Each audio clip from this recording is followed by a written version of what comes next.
লিটারের মতো পানি প্রস্রাবের সাথে বের করে দেন। এছাড়া ঘাম, নিঃশ্বাস প্রশ্বাস এবং আরও অন্যান্য কাজে আমাদের শরীরে আরও প্রায় 1 লিটারের মতো পানি ব্যয় হয়।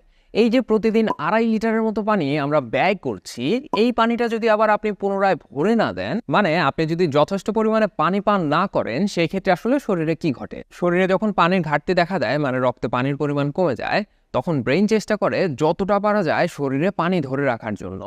এই কাজটা সে করে হচ্ছে প্রস্রাবের মধ্যে পানির পরিমাণ কমিয়ে দিয়ে। ব্যাপারটা খুব ইন্টারেস্টিং। ঘটনা শুরু হয় ব্রেইনের হাইপোথ্যালামাসে।